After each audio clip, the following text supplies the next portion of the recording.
Hello বন্ধুরা, কেমন আছেন সবাই? আশা করি সকলে ভালো আছেন।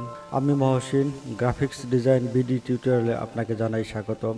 আজকে আমি আপনাদেরকে দেখাবো কিভাবে অ্যাডব ইলাস্ট্রেটরের সাহায্যে মার্কেন্টাইল ব্যাংকের লোগো ডিজাইন করা যায়। তো বন্ধুরা, আপনি যদি আমার চ্যানেলে নতুন হয়ে থাকেন তাহলে চ্যানেল সাবস্ক্রাইব করে রাখবেন এবং পাশে থাকা বেল আইকনে ক্লিক করে রাখবেন যাতে আপনি আমার নতুন নতুন টিউটোরিয়াল পেয়ে যান সবার আগে। তো বন্ধুরা, যাওয়া যাক মূল টিউটোরিয়ালে।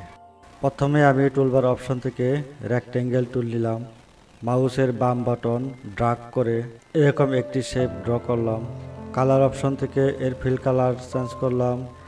শেপটি ডান পাশে মাউসের সাহায্যে মুভ করে shift plus alt button hold রেখে কপি করে দিলাম।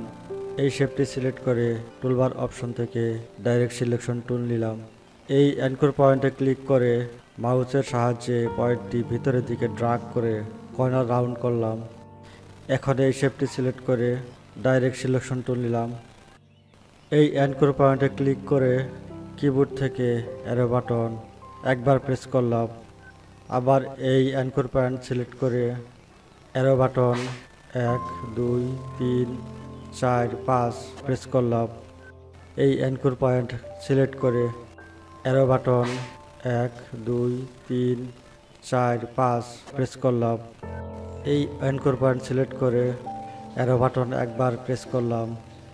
এরপর শিফট বাটন হোল্ড রেখে এই অ্যাঙ্কর পয়েন্ট এবং এই অ্যাঙ্কর পয়েন্ট সিলেক্ট করে কর্নার পয়েন্ট ভিতরের দিকে ড্রাগ করে কর্নার রাউন্ড করলাম। এই শেপটি সিলেক্ট থাকা অবস্থায় কালার অপশন থেকে এর ফিল কালার চেঞ্জ করলাম। সিলেকশন টুলের সাহায্যে শেপ দুটি সিলেক্ট করে এর সাইজ নিচের দিকে বড় করলাম। অবজেক্টের উপর মাউসের রাইট বাটন সিঙ্গেল ক্লিক করে গ্রুপ সিলেক্ট করে অবজেক্ট গ্রুপ করে দিলাম। এরপর অবজেক্টের উপর মাউসের রাইট বাটন সিঙ্গেল ক্লিক করে ট্রান্সফর্ম, এরপর রিফ্লেক্টে ক্লিক করলাম। এখানে রিফ্লেক্ট অপশনে আমরা চাচ্ছি ভার্টিক্যাল, তাই ভার্টিক্যাল সিলেক্ট এবং প্রিভিওটিক মার্ক থাকা অবস্থায় কপিতে ক্লিক করে শেপ দুইটি কপি করে নিলাম।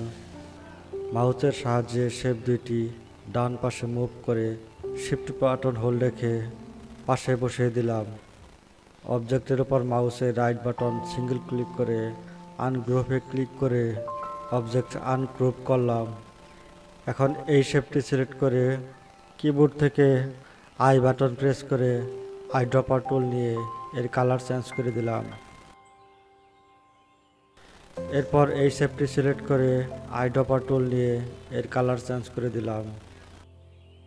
সিলেকশন টুলের সাহায্যে অবজেক্ট সিলেক্ট করে অবজেক্টে ছোট করে দিলাম। অবজেক্ট সিলেক্ট থাকা অবস্থায় অবজেক্টের উপর মাউসের রাইট বাটন সিঙ্গেল ক্লিক করে গ্রুপে ক্লিক করে অবজেক্ট গ্রুপ করে নিব। ফাইল অপশন থেকে সেভে ক্লিক করে ফাইলটি সেভ করে দিলাম। এভাবে আমরা সহজেই অ্যাডব ইলাস্ট্রেটরের সাহায্যে মার্কেন্টাইল ব্যাংকের লোগো তৈরি করে নিতে পারি। তো বন্ধুরা, আমার টিউটোরিয়াল যদি ভালো লাগে তাহলে ভিডিও লাইক করবেন। টিউটোরিয়াল বুঝতে যদি কোনো সমস্যা হয় কমেন্ট বক্সে কমেন্ট করে জানাবেন। ভিডিও বন্ধুদের সাথে শেয়ার করবেন। আমার পরবর্তী টিউটোরিয়াল দেখার আমন্ত্রণ রইল। ধন্যবাদ সবাইকে।